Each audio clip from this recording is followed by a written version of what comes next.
Okay, couple quick tips on wrapping up parts 1 and 2 of the computer lab. Okay, part 1, like we said, was just a quick overview of how digitizing sound works, and then on part 2 of the lab here, we're looking at measuring the frequency of what?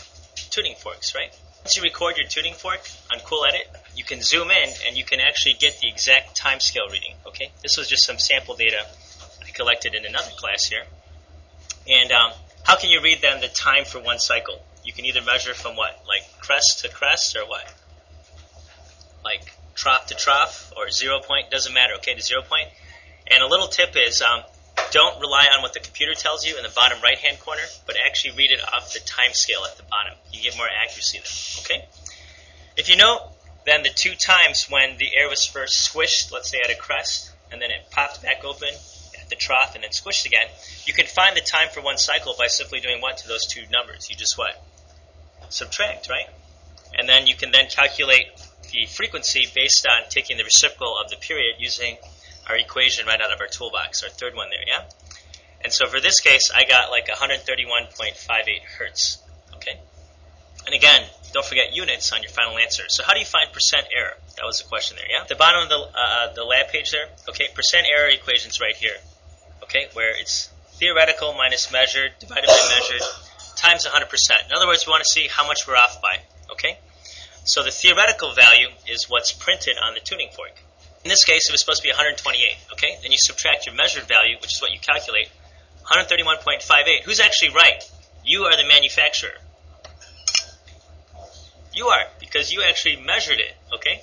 Using Cool Edit, you actually zoomed in on the time scale, took time readings to determine the period, then you calculated the frequency by simply taking the reciprocal.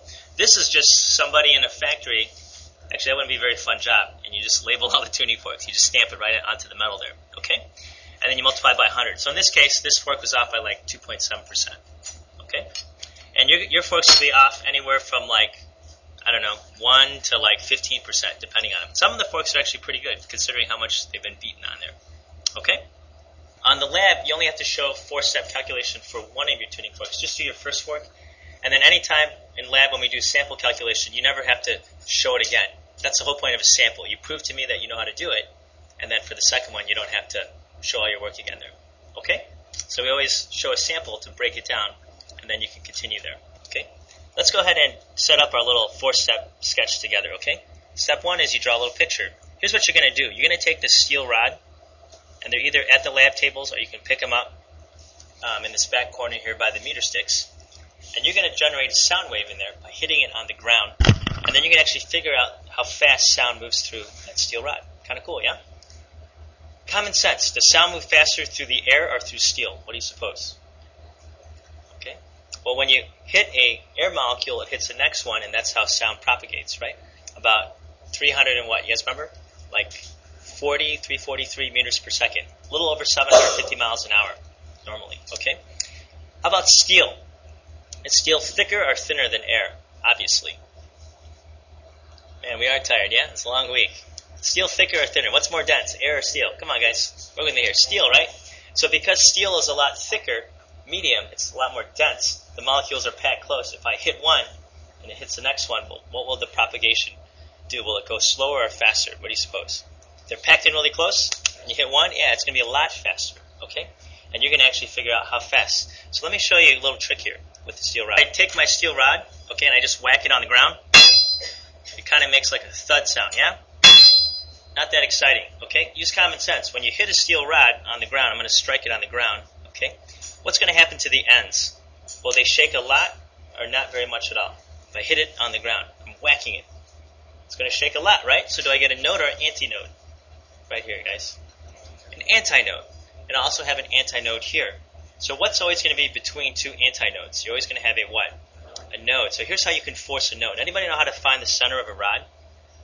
All you got to do is hold it with 2 hands, bring your hands together until it does what? Bounces in the middle there, okay? And then go ahead and squeeze the rod right in the middle.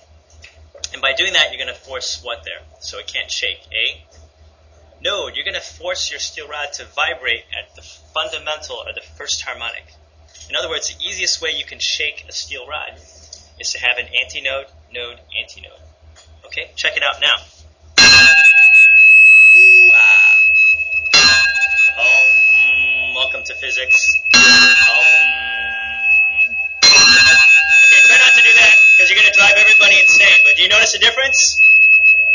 hear?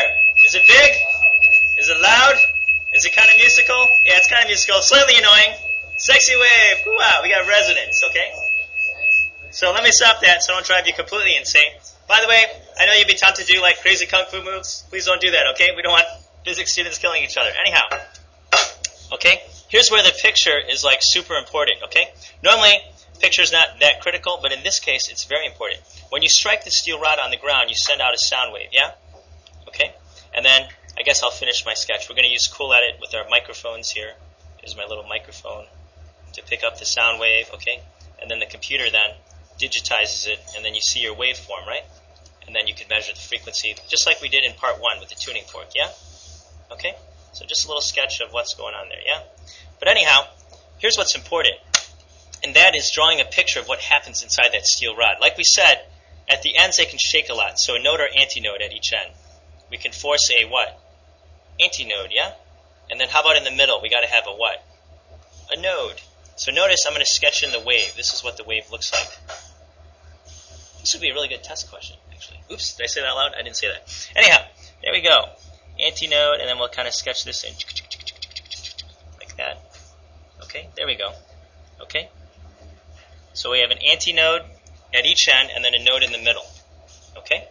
The ends can shake a lot, and the middle isn't going anywhere there because you're squeezing it. And did you notice a difference when we whacked it on the ground?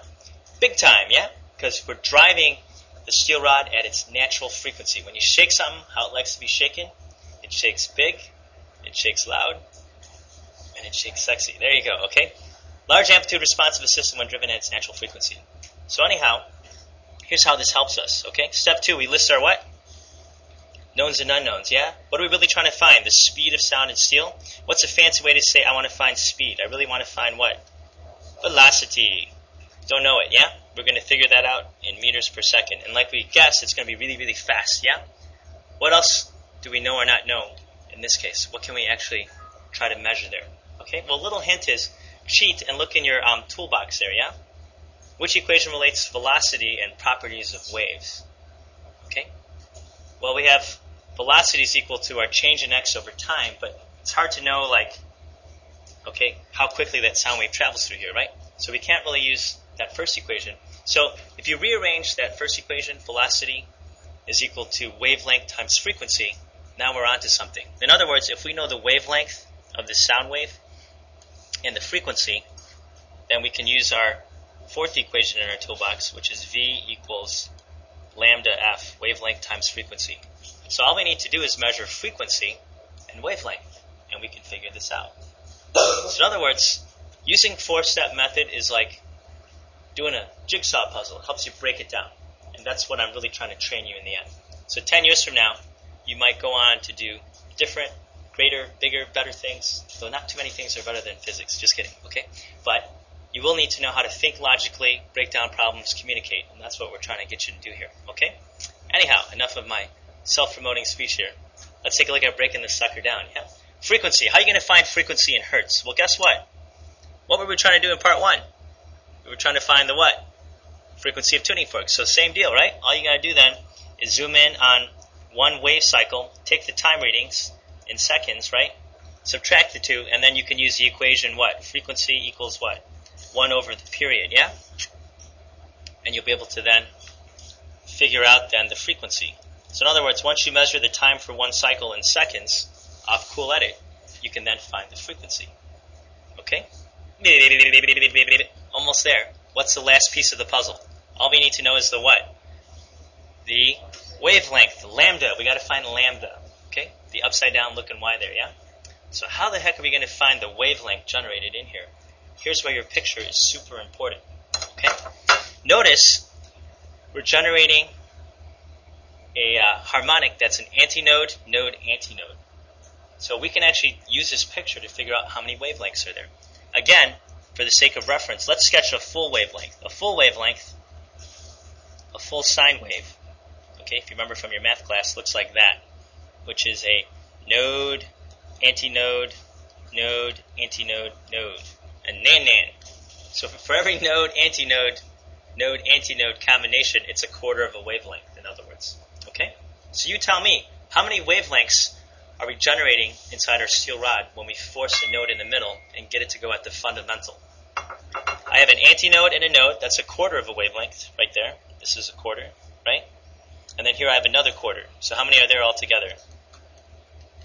Quarter plus a quarter is half a wavelength. In other words, the length of this rod is going to be equal to half a wavelength when we generate the first harmonic. Okay? If you play guitar, which I know some of you guys do in here, or a stringed instrument like a violin or cello, your name is Yo-Yo Ma. There you go. Okay? There's an advanced technique where when you're striking a string, you don't put your finger down all the way. You just put it down halfway on the string there. And what you're really doing is you're forcing a node, okay, in order to get the string to resonate at a higher harmonic, higher frequency there. Okay? Alex, you do that when you tune? You use like the fifth? I keep on doing that. I'm sorry. Max, you do the fifth and seventh fret technique? You just use a tuner? Okay, but have you learned that before with acoustic guitar? Actually, you play acoustic though, don't you? Okay, yeah, that's cool. So you use an electronic tuner, but if you didn't have one, you can then use the fifth and seventh fret, right? Is it the fifth and seventh? I haven't played in a while. The fifth fret? Okay, and then do you do the harmonic there, where you put your finger down lightly? Or you just put it down all the way? Okay, yeah, if you do it, just put your finger down lightly, try that next time. You'll actually force the third harmonic, because your string will vibrate in 3 segments there. Okay? So now, you can actually then, if you measure the length of this rod in meters using a meter stick, okay, then you can simply find the wavelength by doubling it, okay? Because the length of the rod has half a wavelength in there, so a full wavelength is actually twice the length of the rod. And then you can finish off the problem there. Okay? So in other words, in part 3, we're trying to find the speed of sound in steel. It's not just a simple one-shot answer. You got to break it down, yeah? And that's what we're trying to get you to do with 4 steps to gather all the information. Okay? Finally, part 4, you're going to find your voice print by saying your first and last name. Because one day you won't need to use your keys. You'll walk up to your car or your home, and there'll be a computer chip that will try to recognize your voice print. And the way it works is using a lot of nasty math. Okay? Anybody taking calculus now? Whew, painful. Okay? Good luck there, okay? After you take 4 semesters of college calculus, there's a really nasty math class you can take if you want. It's called differential equations. Okay? Your physics teacher barely survived that class. Actually, what I had to do is find the smartest dude in class and say, hey, let me buy you lunch, and hey, can I look at your notes? Help me out here, yeah? I had this really crazy professor, okay? But anyhow, using differential equations, it's a method of trying to guess what a wave looks like using sine waves, harmonics, okay? So what the computer literally is doing is it's trying to guess if somehow I could take 200 tuning forks and hit them to reproduce your voice. And what you're going to do is you're going to generate a frequency map. You're only going to record the top 3 harmonics, okay? And you're going to see that there's hundreds of them in your voice, but that's what makes you unique. And what do you suppose? Anybody going to match their top 3? If you are, you just found your identical twin in terms of your voice, which is weird, okay? Actually, some people are pretty good at mimicking, yeah? But a true voice print would identify each unique harmonic to get a match there, okay? So here's kind of the basic idea. Let me show you how this works. Now that I have my name recorded here, Mr. Lau, okay, you can go to what's called Analyze Frequency here, okay? And when you scan this, it's going to try to pick out the top peaks in your voice. And you can try changing the different views and the different scanning methods. And as you move your mouse over, it'll pick out the peaks there, okay? And what's kind of cool is if you play your voice back, Lau, it does a real-time scan of what the tuning forks would have to look like in hitting your voice there, okay? And on Monday, for extra credit, bring in a musical instrument. We'll do a voice print of your actual instrument there, okay? So if we had 2 guitars, okay, so Max, if you got yours and someone else's, we could actually then strike the 2 guitars, and even though they play the same note, you're going to see that each instrument still generates a unique set of harmonics there. And there you have it.